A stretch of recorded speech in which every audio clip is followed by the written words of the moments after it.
amatwi Imana ikurinda ntabwo ihunikira twebwe tuyo turyama tukanasinzira tukanicura tukanagona ariko Imana imyaka imaze mu kubaho kwayo ntabwo iryama ntisinzira ntihunikira ntiginanirwa.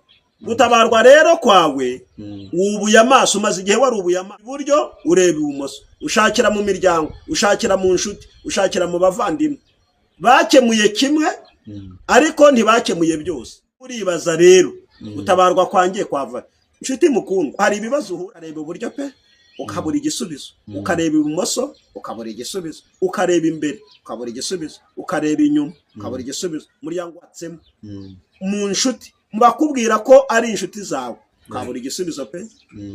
Ukurinda ntahunikira ntasinzira. Imana wowe uduteze amatwi Imana ikurinda ntabwo ihunikira ntabwo isinzira. Ariko uwamusubije aramubwira ngo gutabarwa kwawe kuva ku Uwiteka waremye isi n'ijuru.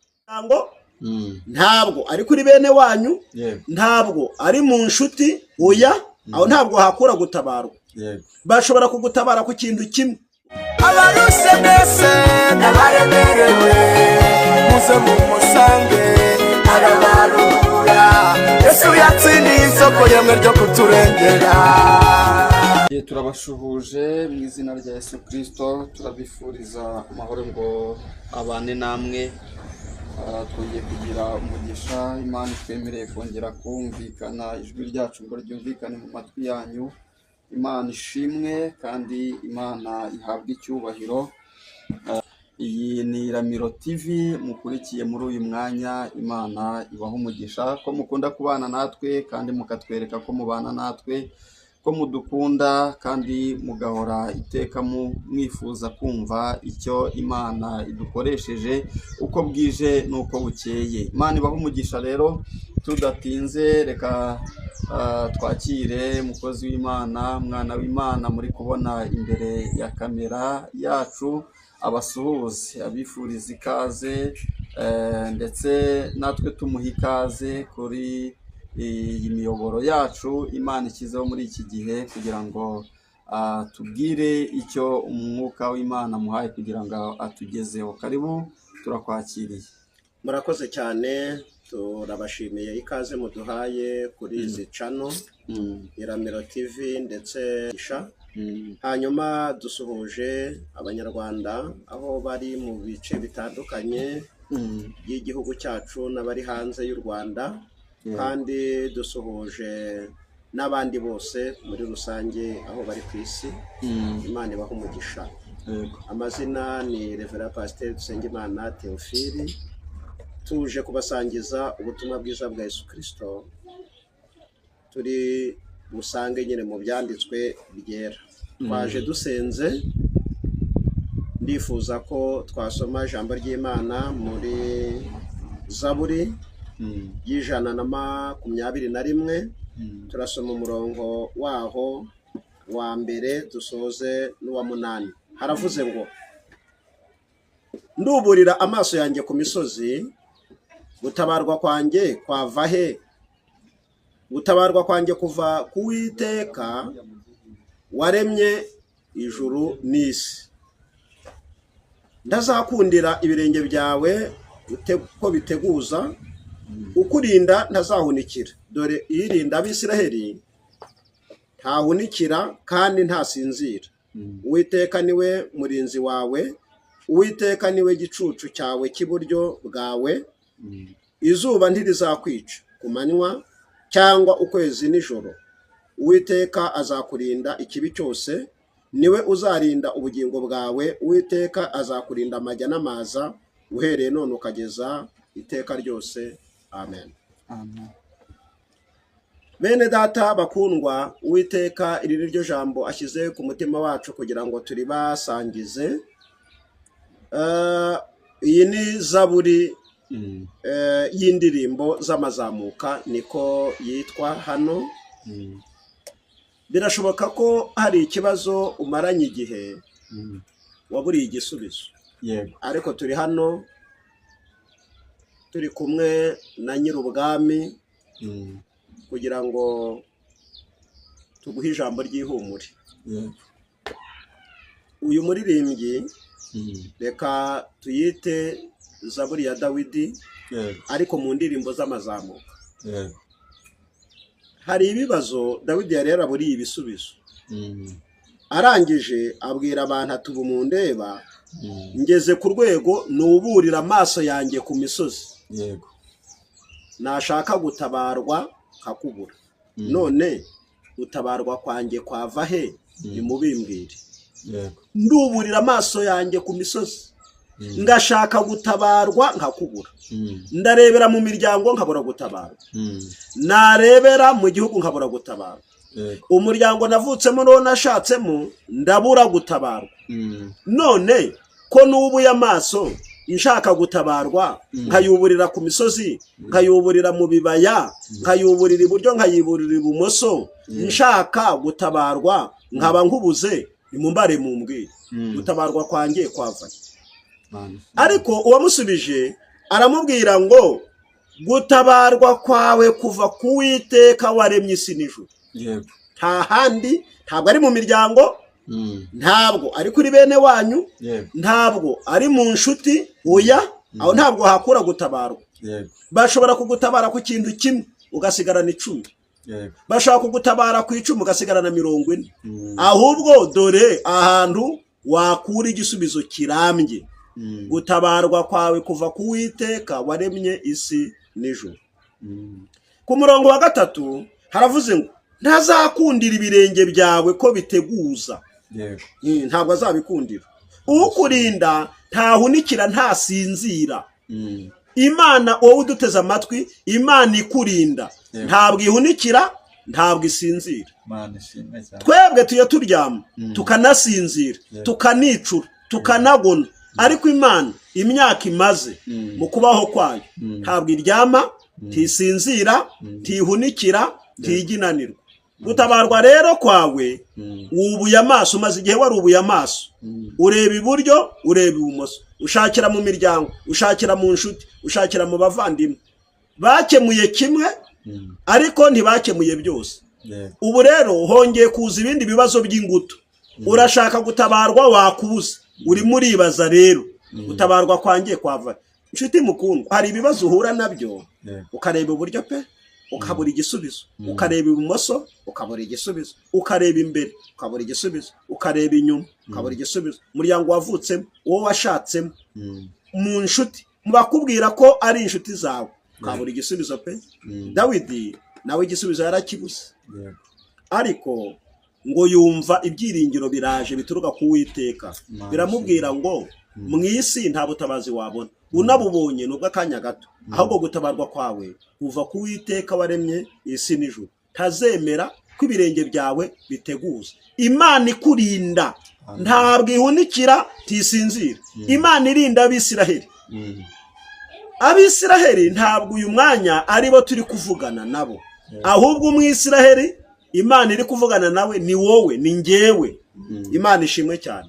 Yego rero hari imbaraga z'Imana zikurinda ku manywa na nijoro, uryamye usinziriye, imiryango idahari, inshuti zidahari. Bibiliya iravuze ngo irinda Abisiraheli, ntihunikira, tisinzira. Iyo usomye ku murongo wa 4 haravuze ngo dore urinda Abisiraheli ntahunikira kandi ntasinzira. Ku murongo wa 5 Uwiteka niwe murinzi wawe, Uwiteka niwe gicucu cyawe cy'iburyo gihoraho. Izuba ntirizakwica, Imana ishimwe, cyangwa ukwezi kwa nijoro. Uwiteka azakurinda amajya. Imana ikwemereye kukurinda amajya n'amazi. Imana ishimwe cyane. Iyo usomye kuva ibice 2 ku murongo waho wa 2 haravuga ngo nuko umugabo w'umuryango wa Lewi aragenda arongora umukobwa wa Lewi, babyara Mose. Ariko Mose avuka mu gihe kibi, abana b'abahungu bose bari guhigwa. Bibiliya itwereka ko ukuntu se na nyina uyu mwana bamuboheye akato mu ntamyi bakajyana mu rufunzo, mu misundwe. Kuko Mose amezi yonse amabere ya mama we 3 gusa. Akubitana n'iyo situation haciwe iteka n'itegeko ry'uko umwana w'umuhungu wese uzavuka azicwa. Baramujyana bamushyiraho. Ariko ya Mana irinda Abisiraheli ihora iri maso idasinzira, kuko itegeko rijyana Mose aho kujugunywa ryaturutse ibwami. Imana iteza umukobwa wa Farawo kwiyumvamo koga no gushaka koga, asiga pisine, asiga ahashyushye n'akonje, ngo nuko amanuka mu rufunzo muri ibyo bizi. Ariko ni umugambi w'Imana wari umumanuye. Imana itugirire neza. Imana itugirire neza. Ni umugambi w'Imana wari umumanuye. Uyu mugabo witwa Mose cyangwa uyu mwana witwa Mose ajugunywaho, umukobwa wa Farawo amanuka aje koga, ngo abona ko kato, atuma abajabe kukamuzanira, ngo bagapfunduye basangamo umwana mwiza w'umuheburayo w'umuhungu witwa Mose. Ngo nuko umuja w'umukobwa wa Farawo aravuga ngo sinajya kuzanira se umurera. Agiye kuzana azana nyina umwari waramutaye, kubera ko Mose yari umuheburayo, kandi umugambi w'Imana icyari gitumye avuka kwari kugira ngo azajye gucungura abaheburayo, yagombaga konka amashereka y'abaheburayo. Nyina rero yonsa umwana we abihemberwa. Imana ishimwe cyane. Imana irinda Abisiraheli. Murumva byari byarangiye, ariko Yesu ikoresha umukobwa wa Farawo ahagera habura gato kugira ngo Mose apfe. Birashoboka ko watawe, birashoboka ko hari aho wajugunywe, ariko umva inkuru nziza ngufitiye. Imana irinda Abisiraheli ihora iri maso, ntabwo isinzira, ntabwo ihunikira. Izakurinda amajya n'amaza, izakurinda mu makuba no mu byago. Niko ijambo ry'Imana ryakomeje kuvuga. Iyo usomye Zaburi y'120 haravuga ngo mu mubabaro wanjye natakiye Uwiteka aransubiza. Uwiteka akiza ubugingo bwanjye, iminwa ibeshya y'ururimi ruriganya, wa rurimi ruriganya we azaguha iki? Mu mubabaro wanjye, mu gahinda kanjye, mu maganya yanjye. Uyu nuri gutanga ubuhamya. Uyu yari yaruburiye amaso ye ku misozi gutabarwa ko arakubura, ariko ngo ayuburiye ku Uwiteka. Bibiliya iravuze ngo mu mubabaro wanjye natakiye Uwiteka aranyumva, aransubiza. Noneho reka dusome Zaburi ya 23 twumve uko havuze, kugira ngo twumve umuntu nanone Uwiteka yahinduriye amateka, Uwiteka yatatse akamwumva. Zaburi ya 23 haravuze ngo ni Zaburi ya Dawidi nanone. Uwiteka niwe mwungeri wanjye sinzakena. Andyamisha mu cyanya cy'ubwatsi bubisi, anjyana iruhande rw'amazi adasuma, asubiza intege mu bugingo bwanjye, anyobora inzira yo gukiranuka kubw'izina rye. Naho nanyura mu gikombe cy'igicucu cy'urupfu, sinzatinya ikibi cyose kuko ndi kumwe nawe. Inshyimbo yawe n'inkoni yawe nibyo bimpumuriza. Untunganyiriza ameza mu maso y'abanzi banjye, unsiza amavuta mu mutwe, igikombe cyanjye kirasesekara. Nukuri kugirirwa neza n'imbabazi bizanyomaho iminsi yose nkiriho, nanjye nzaba mu nzu y'Uwiteka iteka ryose. Byatangiye ari kwibaza ngo nduburira amaso yanjye ku misozi, mbe gutabarwa kwanjye kwavahe? Gutabarwa kwe asubizwa ko kuva ku Uwiteka waremye isi n'ijuru, ngo ntizemera ko ibirenge bye biteguzwa. Zaburi y'120 hayisaba ngo mu mubabaro wanjye natakiye Uwiteka aranyumva aransubiza, ari mu ijuru rye ryera. None aduhaye ubuhamya rero, amaze kwiringira Uwiteka, amaze kubona ko ubutabazi bwe nta handi bwava ari ku Uwiteka, ahise avuga ngo Uwiteka niwe mwungeri wanjye. Aragaruka nanone ava muri ya situation, aragarutse aravuga ngo Uwiteka niwe mwungeri wanjye, niba ari we mwungeri wanjye kubw'ibyo sinzakena. Anjyana mu cyanya cy'ubwatsi bubisi, anjyana iruhande rw'amazi adasuma, asubiza intege mu bugingo bwanjye, anyoboye inzira yo gukiranuka kubw'izina rye, anantunganyirije ameza mu maso y'abanzi banjye, anansiza amavuta mu mutwe, igikombe cyanjye kirasesekara. Nukuri kugirirwa neza n'imbabazi bizanyomaho iminsi yose nkiriho, kubw'ibyo nanjye nzaba mu nzu y'Uwiteka iteka ryose. Ese wowe umwungeri wawe ninde? Hari abungeri, hakaba abashumba, hakaba umwungeri wawe ninde?